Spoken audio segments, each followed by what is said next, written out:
Hello mga kainday, kumusta na kayo dyan? So for today's video mga kainday, andito po ako sa Philippine store dito sa Tainan, Taiwan mga kainday.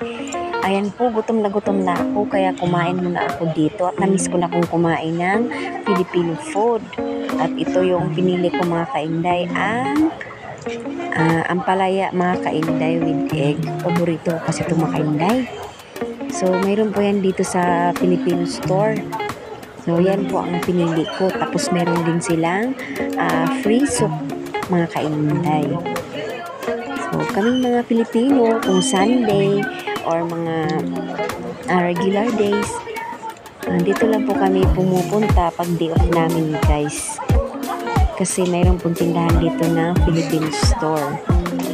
So, ayan po, dyan sa harap mga kainday, meron din pong mga Filipino goods dyan. So, dyan po kami na bumibili ng mga kahit ano. Pero ang may-ari ng tindahan yan is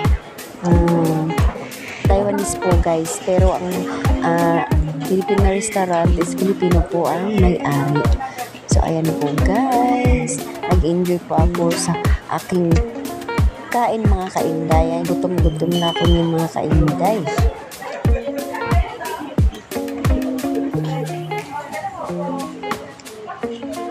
Po, ang sarap talaga ng ampalaya. Masustansya.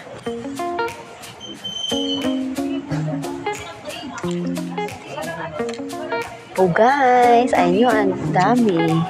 Parang hirap na hirap ako ubusin yun kasi madami kasi ang order nila mga kainday. Ang isang order nilang ulam, madami po.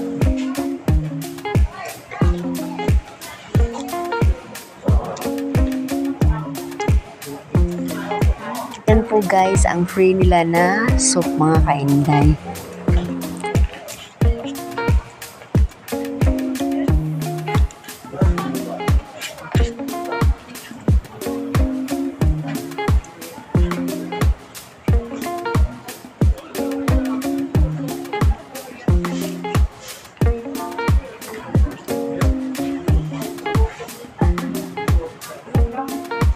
Pala yung order ko mga kainday ng lechon kwali kasi natatakam kasi ako mga kainday. Ang pagtingin ko sa lechon kwali parang crispy ang balat. So ayan po, kumain po ako ng lechon kwali.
Higupin na natin ang sabaw mga kainday. Napakasarap talaga ng sabaw sa sinigang.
pong kumain at busog na ang inyong Inday. At ayan po, ituturo po kayo dito sa tindahan ng mga gamot, mga goods mga kainday. Dito po kami bumibili sa tindahan ni ate na Taiwanese. So, marami po silang gamot na tinda dito mga kainday. At meron din po silang tindang saging. So, alam niyo naman mga kainday, ang saging napakasarap talaga ang kainin niyan. Lalo na po kung i-boil siya mga kainday, yung hinog na saging, sarap talaga.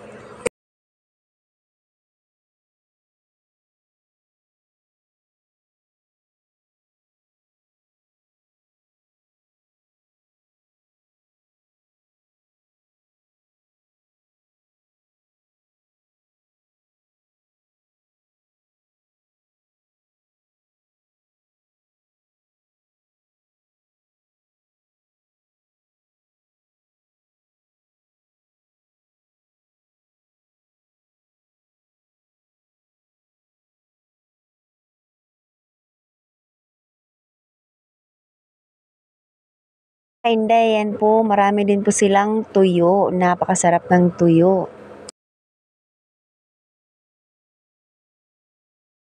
Saging mga kainday, ay naku, napakamahal.